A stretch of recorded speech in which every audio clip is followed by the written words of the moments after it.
Yes, Barundi kazi inshuti z'u Burundi ndabaramukije reka mvuge nti mwaramutse canke mwiriwe bibaye naho mwese aherereye muri za ntara nziza nziza z'igihugu cacu ciza intara 18 mbese no ku mpande zine zigize inosi mwabimenyereye kandi n'ubu murabibona televiziyo yanyu ni Kibonobono Media televiziyo y'urunani rw'abarimyi b'ikibonobono oil imbere yacu turafise umushitsi ariko kandi si n'umushitsi n'umusangwa kumbure tumwita umushitsi kuri bamwe bamubonye ijya mbere nta muntu avuga umugabo atari se mwizina reka tumuha akanya tumuramutse baramutse hama atwidondora karibu. Murakoze cyane ndaramukije bwa mbere bariko baratukurikirana ndabifuriza amahoro y'Imana ndakuramukije nawe umenyesha makuru murakoze kumpa ikaze kandi kuri Kibonobono Media yashinzwe n'abarimyi b'ikibonobono akaba ari na jewe ndabahagarariye cyane jewe kumbonye ujya mbere nitwa David Tuyisabe ariko ushaka kunyita Kibonobono bivanye no kugene uyu mugambi navyutse umunsi umwe mpamagarira abarundi wahavuye wakigwa urakundwa na n'ubu twaba tubona bariko baragerageza kuwitabira ari benshi rero nibaza ko umpamagaye Kibonobono nta nivyo mbabaza rero ko tari byiza guhamagara umuntu w'umugabo atari so mwizina akavuga ati Kibonobono rero baba uri mu bantu ba mbere tuvuga iterambere kuri twese tugire ngo ni tugire Kibonobono cyane n'ikibonobono oyo wewe uvuze gusa kenshi uvuze Kibonobono mugabo barashira ku Kibonobono oyo cha twitabira iterambere kuri twese Kibonobono oyo iterambere kuri twese wow uri mu bantu ba mbere gusa akandugije kuko ni kariko ako ni kariko n'umunezero y'umuntu anezerewe mwene yisanzura ariko kandi muri mu bantu ba mbere bazanye umugambi ushobora kuba uri kuregeranya abantu benshi abantu bangana n'umurimo ngo cangira akabazo k'amatsiko umuntu sinzi ko nakabazo ngira ku rusaku umuntu mwamurabira ko umuntu w'icitegererezo kuri mwebwe ninde mu bijanye n'iki mu bijanye kugira ngo murinde mwiyumvira ko kwegeranya abantu bangana umuriyoni mwiyumvire kugira abantu 500 badashobora kurara inzara ashobora kurara bariye kugira ngo mugire ino vision mufatira ku muntu uyubuhe abera akarorera avuga ati je mfatira kuri Yesu andi bavuga ati je no kuri Rwanda raba mfatira kuri Muammar el-Gaddafi andi bafatira kuri Rwagasore kuri Mandela mwe mufatira kuri inde umuntu w'icitegererezo kuri mwe. Okay urakoze jewe novuga ko nta muntu novuga principale umwe nyamukuru novuga ngo mfatirako gusa hariho abantu usanga ngenda ndaraba ibikorwa byabo bikanezera ngaha nk'umuntu wa mbere kenshi nkunda gufatirako ntakihari no witwa Kwame Nkrumah yaharaniye independence cyangwa kwikukira mu gihugu ca Ghana uyo rero ndamufatira ko kuko Afrika imaze kwikukira igihugu cose wasanga kifise wagerageje kuzana iyo ntayo kwikukira hayi wacu turafise witwa Rwagasore aha muri Congo RDC cyangwa Zaire ya kera badufise uwitwa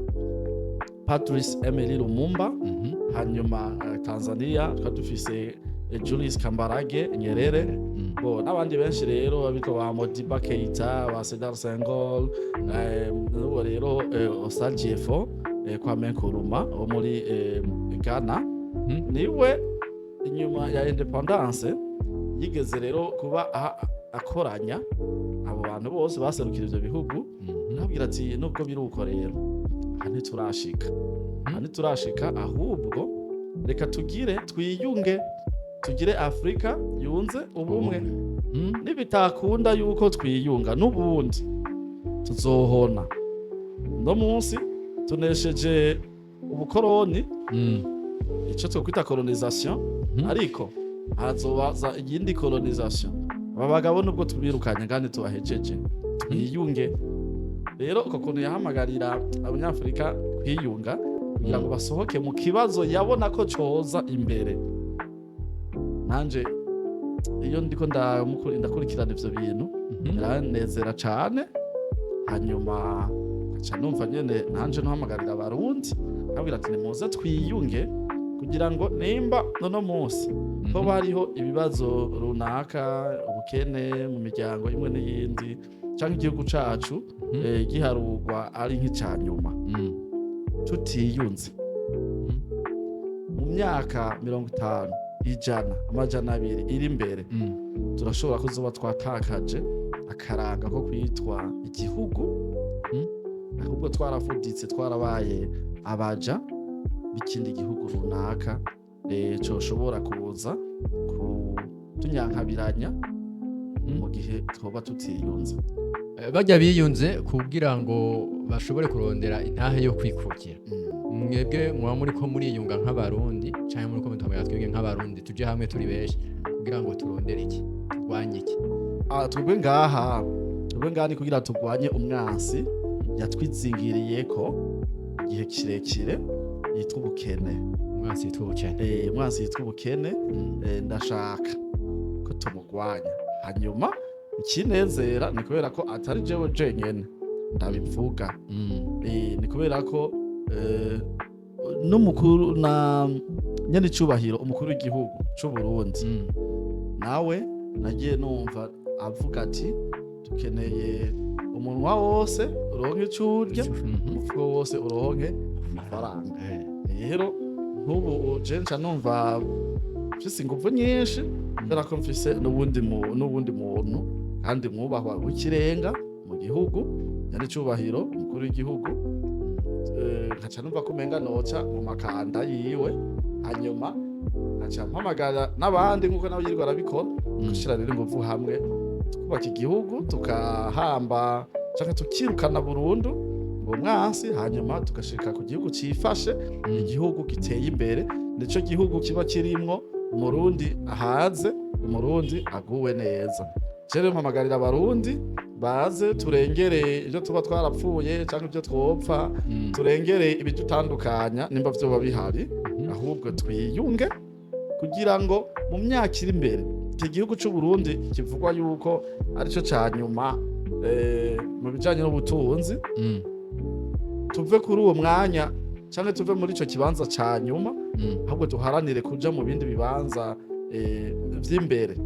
Ariko cangira ikibazo kindi, kubera iki mwahisemwo guca ku kibonobono kandi kitaribwa, ntimwaca ku bigori n'umwumbati wowo barya umwumbati, tukarya ubugari mw'ifu, tukarya isombe mu mababi, kubera iki mwaciye muhitamwo ikibonobono? Okay, ni nk'uko ico kibazo mbajije, ni nk'ubu uwo mbaza bariko baravuga iterambere ry'igihugu, ukaja wumva batanguye bahereye ku ngomero z'umuyagankuba no kwimba amabarabara. Ico birumvikana kubera ingomero z'umuyagankuba igihugu ata nganda zihari, umuyagankuba ukora mu nganda, ata nganda zihari igihugu ntigitera imbere, ariko kandi igihugu kirakeneye yuko mu minsi iza tuzohora dukora amasaha 28 ku yandi, ni ukuvuga habona, ariko wazanye ikibonobono kitaribwa. Urakoze cane. Ikibonobono je nakizanye canke nakivuze mbona ko gishobora kudushikana ku ntego nyezina y'umurundi ahaze, umurundi aguwe neza, kuko je kibonobono ndagifata nk'umuvyeyi w'ibindi biterwa. Niho nashaka umuvyeyi w'ibindi biterwa, kuko imbere yuko tuvuga iterambere, harya iterambere nyamukuru nyezina novuga nuko umuntu aba aronka ivyo afungura, abafunguye, nuko umuntu aba afungura agahaga, kandi akaba afungura ndemamubiri, nsanganyangaburo na ntanganguvu, vyose ashobora kubironka. Ubwo muntu ashobora kuronka ibimuhaza mubwo buryo bikenewe mu buzima, ubu niwe muntu ateye imbere, canke ashobora gutera imbere vy'umwihariko akava ku ntambwe atera iyindi. Ariko ntushobora kuvuga iterambere mu buryo bw'inyubako, mu buryo bwo kugira kwiyunguruza, mu buryo novuga bw'amashure, tekinoloji, ikoranabuhanga niko Nyarwanda babivuga, utariye. Oya, umuntu ashonje ntashobora kwiga, umuntu ashonje ntashobora ku chauffeur afame, umushoferi yishwe n'inzara, yishwe na kigoyi, yoca atembagaza abantu. so kuri haratubwira ngo hakora mu nda, hakora mu nda. Hama kandi hajya n'umuti uvura cyane ni indya. Umuti uvura cyane ni indya. Iyo ufungura ibintu bimeze neza, ivyo bintu byose bitatu navuze, ikibazo umubu ni wo kurya ngo ugire ngo uje mu gitanda ko kandi kibonobono ntikiribwa. Yego niko ndagaruka ariko kibonobono rero je ndagifata nk'umuti canke nk'umuvyeyi w'ibindi biterwa, kubera icyambere kugira rero haboneke vya bintu vyo kurya bimwe je nita ari byo bituma haba iterambere, harakenewe ikibonobono kubera ubwa mbere kugira ngo igiterwa canke ibirimwa vyimbuke nuko biba vyafunguye. Bifungura iki? Bifungura ifumbire, bifungura ifumbire. Ikibonobono rero naco kiraduha ifumbire ishobora kuba imfungurwa z'ibiterwa, ibiterwa bizotuzanira ibifungurwa. Bakoze. Hanyuma umuntu iyo afunguye birashobora gushika akagwara, ni ibintu bisanzwe, ariko abakeneye umuti, sivyo? Igiterwa rero nubwo kiba caronse ifumbire birashobora gushika kikagwara. Ikibonobono rero kiragaruka kikagira gute? Kikavura ya ndwara y'ibiterwa.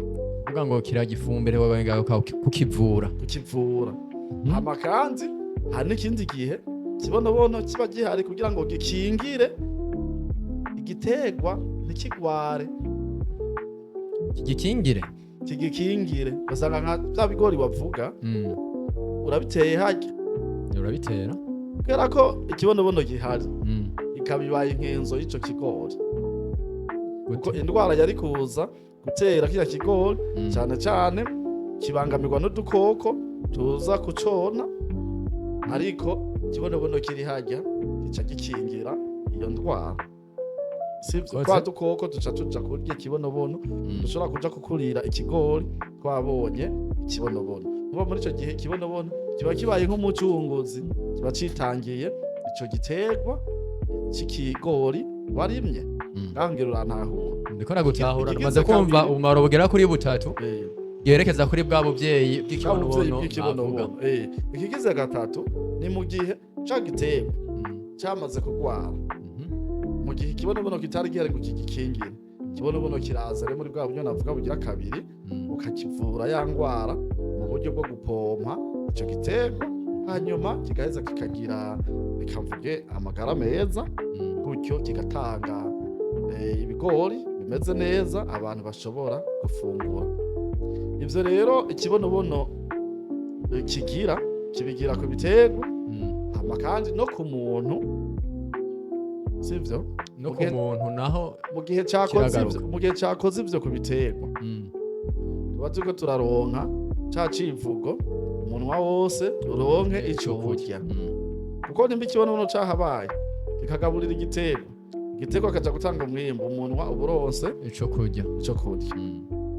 Hanyuma ikibonobono kandi ku muntu, niko navuga ku muntu, gishobora kugira ico kimaze kinini kugira ngo ca civugo kivuga ngo umufuko wose uronka amafaranga. Aho nkozeko ikibonobono niyo ushaka wala ikibonobono kirabikora, kubera ukirimye mu mezi 6 gusa ubutanguye gusoroma ivyamwa vyacu.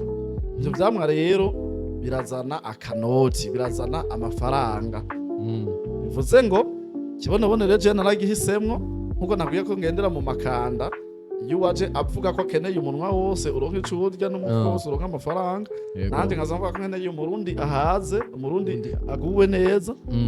Dusanga ivyo bintu ataho bicenganira, byose ni bimwe. Taho kantu kuri handi bavuga ngo iterambere kuri twese, zo mwongere ko nakandi umurundi ahaze, umurundi aguwe neza, niba taduca babirebera umenga bica biryoha. Umurundi ahaze, umurundi aguwe neza niryo hangiro ryacu, niwe muntu dukeneye turiko turarondera. Jewe natanguye ndabivuga, tumaze kuba abantu ibihumbi bariko baraterera kugira ngo umurundi ahaze umurundi aguwe neza aboneke, sivyo? Rero ikibonobono wari wambaje kwe kinagihisemo kizana amafaranga rero nayo uyafise mu gihe ikibonobono cagutabiriye igiterwa, sivyo? Ukaronka ivyo urya hanyuma kikaca cama ivyo cavuyemwo nk'aya mavuta y'igiciro kinini ku buryo nk'aka kanusu k'ilitiro ibihumbi 120 vy'amarundi. Ushobora kuba ico kintu ca mbere kizimvye kibaho kuri ino si. Kumbure ngira whisky canke ngira hariho inzoga zizimvye zisumba ivyo inzoga tukunze kubona aho iwacu dufatira aho turi ijisho ryacu aho rigarukira. Hanyuma nk'aka kabido uku n'amaritiro 5 nimba batayakuye ko mbona ngana niyo menshi, amaritiro 5 miliyoni n'ibihumbi 200 miliyoni n'abiri mu mahera y'amarundi. Ayo ni ya mavuta y'ikibonobono, ariko nk'aka kugira ukaronke no ku rugi wawe ushizeho ibiti 5 zoshobora kuguha aya mavuta mu kiringo gitoyi cyane. Amavuta ushobora kugura umiliyoni n'ibihumbi 200, kandi ico giti ukaba wari wagishizeho kugira ngo kikuzanire akayaga kingira ibidukikije bivanye n'ivyo wizera, kigwisha imvura muri wa mugambi we Burundi urambaye, kigwisha imvura, kizana umuyaga mwiza, abantu baronke impwemu nziza zo guhema kubera yuko igisagara kirimo ibiti, abantu bacugamyemwo akazuba, uziko nayona arico yugamyemwo akazuba. Mugabo kandi ukaca usanga ivyamwa vyaco biriko biragufasha kuja gufumbira umurima wawe, hanyuma kandi kaca bijana no kugufasha kuguha aya mavuta y'igiciro kinini. Nkuko nkunze kubivuga, ya mavuta Yuda yaririra wa mugore ayasutse ku birenge vya Kristo Yesu, Yuda akaca avuga ati aya mavuta yari kugurishwa, ikiguzi cayo ikazohabwa abakene. Yari aya mavuta rero umuntu w'umukene, nubwo mu Burundi nta mukene ahari, bako mukene w'amafaranga harimo ikibonobono. N'umukene yoba ahari, umva mwarahagurukiye kurwanya umwansi yitwa bukene, ariko urumva mwahagurutse muri benshi, mwavuze yuko mugeze ku bihumbi, ariko kandi mwifuza miliyoni. Murabona bizokoroha kuronka umiliyoni w'abantu bagiye hamwe? Tuzowuronka bavuga akagumye bagumako. Ikibazo dufise gikomeye cyane ni ikibazo cyo kutatutahura. Abantu ntibatutahura, hama kandi abantu babaho muri kahise. Mvuze kubaho muri kahise ni mu gihe ushobora kuba warigeze kugenda muri ville mu gisagara hajya mu Irohero hagati, baciba agatelefone cyangwa bagisopa umuntu, ubu byaraheze. Ugasanga rero uciyurahira ukavuga yuko utazopfa warasubiye kuja muri ville kubera bakwibiyeyo. Rero n'abantu usanga baragiye mu migambi y'abantu benshi bakavayo ataco baronse, bakaca rero barahira bakavuga ati nzorinda mpfa ntasubiye gukorana n'abantu benshi. Usanga ibintu naho yoba yavyumva, naho yoba yumva ko vy'ukuri iyo bija ahabona akanka burundu yuko atazosubira kuja mu bantu benshi kubera ivyo yahuriyemo. Mugabo ico naco nibaza ko si ikintu ciza, ni nk'akagwara abantu benshi bagwaye, ariko buke rero nico rero navuze akagumye. Ico kintu kiba kigumye gose kugira umuntu yigeze guhombera muri koperative runaka usubira umwumvishe yuko iyo yindi azoronka. Habuze iki kugira ngo abantu bashobore gutahura gukorera hamwe? Je nta kinini mbona kibuze. Habuze ibikorwa navyo birahari. Turindiriye ibikorwa turiko turakora, kuko nk'ubu twararimye, twatanguye guhamagara abantu kurima ikibonobono, twababwira ati cerera amezi 5-6 mu gice ca mbere muri saison A na B, mu gihe cirima ca mbere n'ca kabiri twaronse abarima bake, bavuga ati reka dupime turabe. Mugabo nk'ubu ibikorwa byaratweretse yuko ibyo twababwiye ari byarerekanye yuko ibyo twababwiye ari byo. Ubu rero turindiriye kwerekana bya bikorwa, twereka abantu ateheraba abarimye bwa mbere umwimbu barawuronse kuri ya mezi nyene twababwira. Rero nibaza yuko ati hama kandi rehera aba bashoye twabaguriye. Je nibaza yuko ivyo bikorwa bimaze kuboneka bizotuma n'ubundi wese ashobora kuvuga ati simburire abandi bariko bararonkera reka nanje njemwo. Muri rero novuga ko arico kibuze. Muri make ico dusanzwe tuzi iyo ufise uburyo bwawe bukwiye ugatangura ibintu byawe ukagenda ukabikora uraronka inyungu kandi ukayironka inyaruka. Inyungu yo gukorera hamwe muri abantu benshi niyihe? Inyungu yo kuja hamwe muri abantu benshi yoba ari iyihe? Inyungu ni nyinshi, inyungu ni nyinshi ariko sinzi ko no zitondagura ndazimare canke ngo mpere ku ya mbere ntazitondetse neza. Ngira ngo ducira mu ncamake. Gukorera hamwe ku bwanje ni ikimenyetso c'ubumana. Nk'abarundi bavuga ko bashize Imana imbere cyane kandi nkako, ariko kugira ngo tugaragaze by'ukuri yuko tuzi Imana niko twokorera hamwe. Inyungu rero ya mbere ni gupratika Imana mu buzima bwacu, gushira mu ngiro ubumana mu buzima bwacu, kwinjiza Imana muri twebwe. Umugihe dukoreye hamwe nico kimenyetso c'ubumana bigaragaza aho Imana iri, kuko ni Imana ubwayo mu byo yagiye ikora byose, cyane cyane byo tuyiziko nuko ariyo yaremye. Ariko iremya ntiyakoze yonyene, kuko yavuze ngo tureme umuntu mu ishusho yacu ase natwe. Ukoresheje tu umva ko bari abantu babiri canke barenga. Umuntu mu ishusho yacu umva ko bari bamaze kurenga umwe. Fate ko bari abantu bwari ubushobozi bumwe, rimwe kabiri gatatu. Harimo ubufatane, harimo gufashanya. Nicyo gituma ubona hariho abazungu baririmbye akaririmbo kavuga ngo our God is 3 in 1. Our God is 3 in 1. Imana yacu ni imwe mu butatu, niko kivugwa. Ni imwe mu butatu. Is 3 in 1. No butatu mugabo ni imwe, ngabo vyugaraniye mu kintu, numva ni kintu kimwe mugabo ni 3 powers, no bushobozi butatu yiyegeranirije hamwe ukaza gutanga ico kintu citwa Imana. Numva namwe mushaka kwiyegeranya mu byinshi mugabo muce mu ikintu kimwe. Abantu bose bakoze ibintu bakagira réussite, bakagira ico bashitseko nuko baba bakoreye hamwe. Abubatse umunara w'i Babeli ni muri Bibiliya ko bari benshi. Hanyuma nimba no musi tubona amadini, reka dufate amashengero. Nimba no musi tubona amashengero atandukanye, ni kubera yuko habayeho ishengero rya mbere ry'intumwa bakorera hamwe. Bibiliya itwereka yuko barafashanya, barasabikanya mu byabo. Uwo ari we wese icyo afise yagisangira na mugenzi we. Muri bo hari urukundo, nta mukene yarimwo.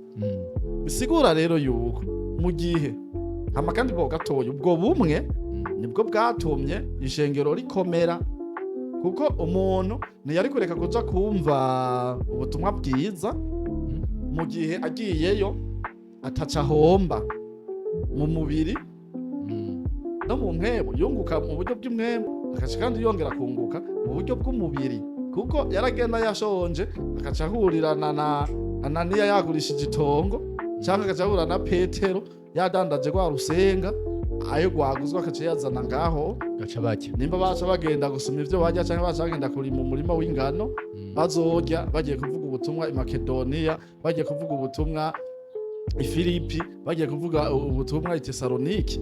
Kuvuga ziriya nguvu zo kumva ngo Pawulo yaragenda hariya, kuko uraba uriya Pawulo avuga muri Bible zarashika agafungwa, mugabo kumva ishengero ryiyoroganije rigiye kumugemurira nka kiya gice c'abi Filipi. Pawulo ntiyigeze aje i Filipi, oya, abi Filipi babaye bwumve amakuru, sibyo?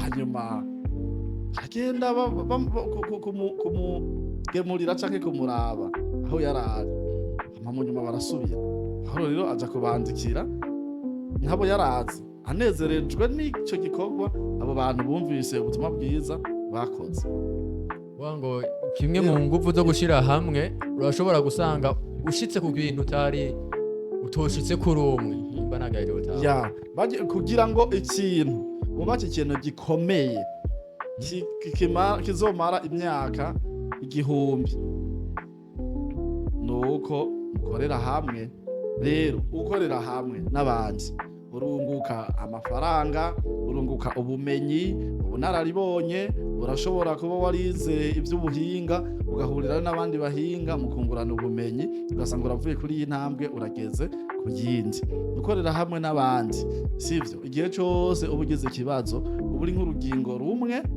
ni vya bindi bavuga ngo cale pleure le nez coule ijisho iyo ririze ubona n'izuru harudondi tuje ritwawe birafashanya rero tufatanye twese hamwe tukaba nk'ingingo z'umubiri turaheza tukafashanya amaguru agiye ntiyanka ngo nije ntambutse ngo we wamutwe sigara ngaho cyangwa ukuboko ngumvirako oya birajana byose kubera birafashanya kuko iyo ukuguru nako gutsitaye ukuboko nako kuca kugenda kukagira gute kugafata kwino yoyoyo ijisho naryo rikajamwo ririra amatwi akavyumva umunwa ugakoma karuru abari hirya bagaca bavyumva ivyo byose nibaza yuko ari nguvu z'urukundo biba bikundanye kubera biba bishize na hamwe biba bishize hamwe ivyo rero no ngaha dukoreye hamwe umwe araza azanye umutahe 12,000 twebwe dusaba muri kibonobono oyo ubundi akaza azanye imitahe 100 sivyo imitahe 10,120 ubundi 100 miliyoni 2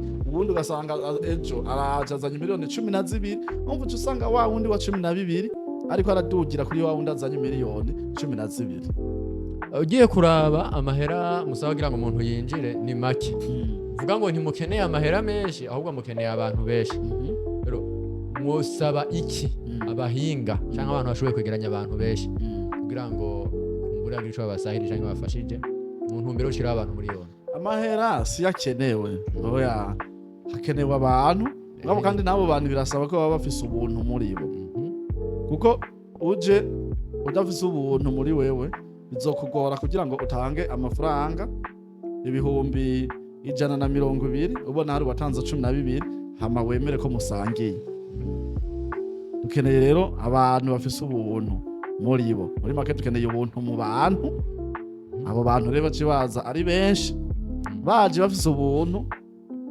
amahera acaza ico rero dusaba abantu barongoye amashengero imigambi abantu bose bafise abantu heka n'amakoperative nibumve aka kama tuko turabatera baze dufatanye twijukire uburimyi bw'igiterwa c'ikibonobono izotugirira akamaro twebwe abariho no munsi n'abazodukomokako kizotugirira akamaro kandi ntibizogarukira aho gusa kuko ikibonobono twakirima tugatangura kutabiza ifumbire iva muri ico kizotuvurira isi yacu isubire ibe isi y'akanovera abazokurikira bazoshike bafungura ibintu vyarimwe mu isi ifise ubuzima bwiza mu gihugu cyacu hari umugambi wa ewe Burundi urambaye nta kintu muzitegura kuzosaba leta cyangwa se ubushikiranganje bw'ibidukikije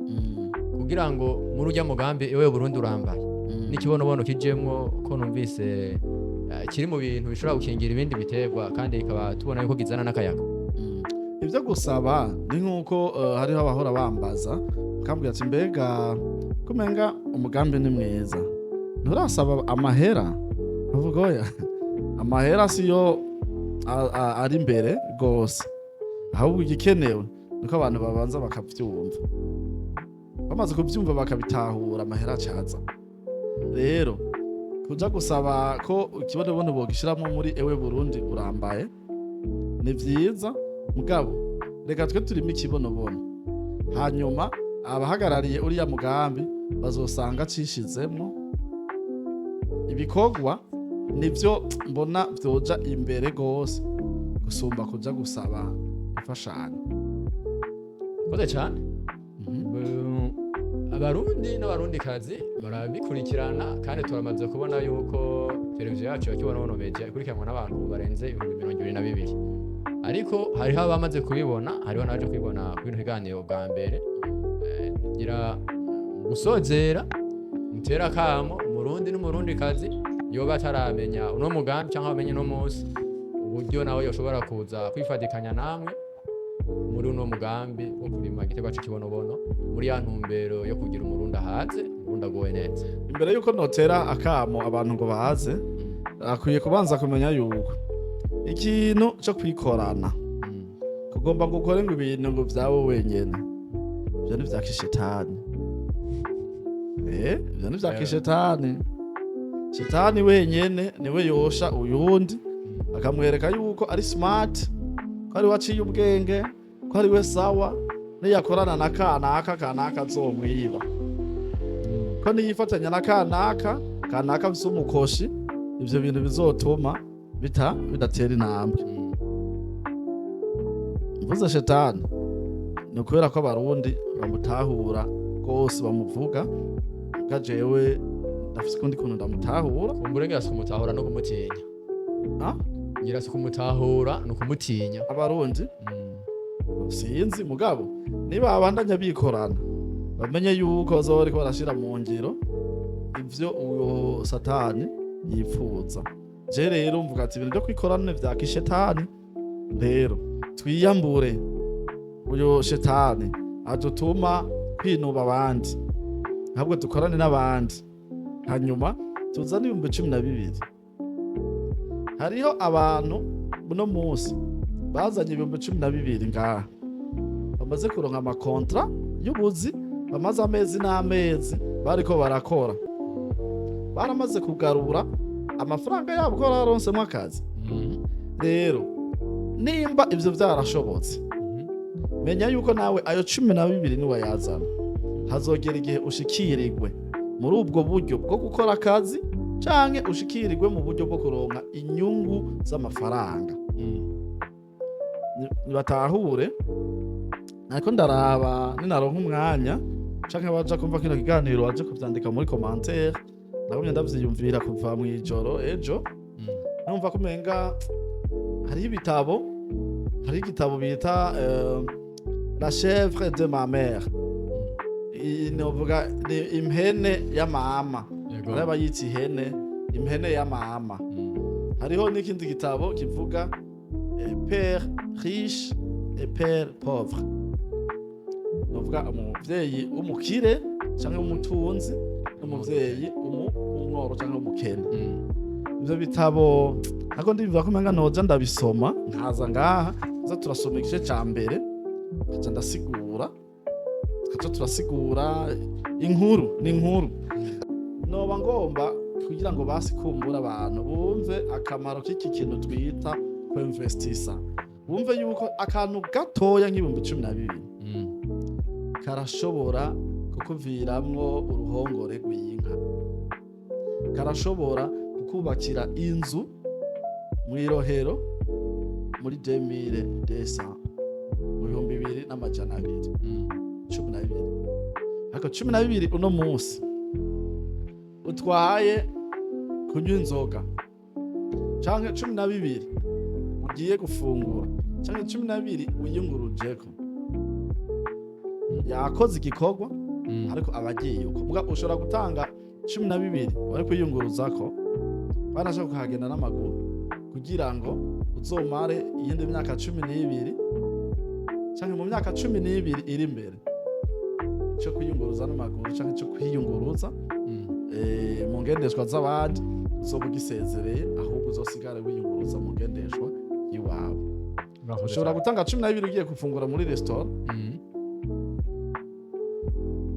bigahera ngaho ubufungoye nivyo mugasanga uratanze 12 uzokumaza imyaka yose ufungura ivyo ushaka tarishe koze 12 bishobora kukuviramwo uruhongore rw'inka, 12 bishobora kukuviramwo parcelle canke se ikibanza ngaha mu gisagara ca Bujumbura n'inzu kubaka ukayibamwo ukavuga na etage na déplacement. 12 birashobora kugukura aho oyo uri uno munsi bigashikana ku rundi rugero. Ni ko kajambo sozereye ko urakonyene gatoya. Wewe baza nk'umuntu yatanze 12 ngaha yego akaca guma hafi ya Kibonobono David no munsi akaba ari mu bantu bafata ingingo muri kampani ya Kibonobono. Tukaba turiko turarima vuba turakira umwimbu, amasoko ari so clear, amasoko arahari neza, so clear, aranoboye neza, aragaragara, sivyo nta gatotsi. Ikibazo gusa dufise ni umwimbu ukiri muke. Nk'ubu ntitwagira tombora akakama two turatera abarundi bakavyumva, Ikibonobono bakakirima kikaza tukaronka umwimbu ugwiriye, tugasinya amasezerano ku masoko. Wewe bibaza yuko watanze 12 akegera no munsi akaba ari umushefu, reka mvuge umushefu umurongozi muri bino bintu, bibaza yuko azoronka ngahe na etage zomererwa neza niko mvuga. Nivyo rero 12 birashobora gushitsa ku ndoto yawe wari warabuze ingene uyishikako.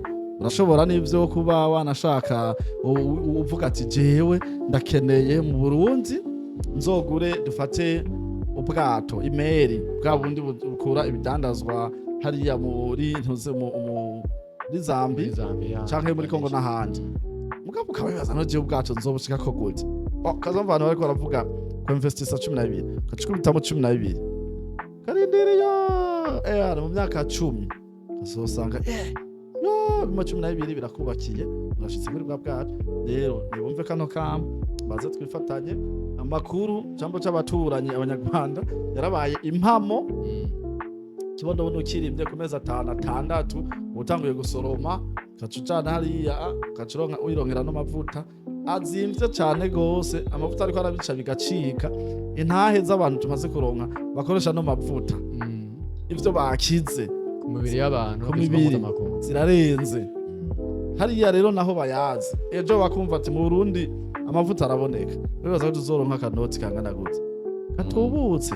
Nibaze rero dukore. Ndashimiye bariko baratwumviriza bose, Imana ibahezagire cyane. 12 byawe usuzugura nibwo butunzi bwawe, niba bandanye bika mu nzu uzobigura igitumbura canke ubiguremo akantu ufate bihere. Turamushimiye nyakubahwa CEO wa koperative y'abarimyi Kibonobono, niwe yadufashije. Turashimiye kameramani wacu Zombi dukorera ibintu byiza, ama image asa neza buri munsi yamabikora, ariko kandi hariho kamera yasabye nziza ibona neza kugira ngo arushirize kutuzana ibiganiro byiza by'abahinga ariko arakora ibintu byo guteza imbere igihugu, ariko kandi n'iminsi mikuru yegereje nayo zizoshobora kuronka ama image avayo. Turamushimiye naye ndabashimiye ko mwashoboye kudukurikirana. Gende mushize ko ka like, shire ko commentaire, shobora gupartager ikiganiro ku bandi kugira ngo bakibone ari benshi, hanyuma nabo 12 byabo bakure mu bukene naho kagaruka. Bye bye.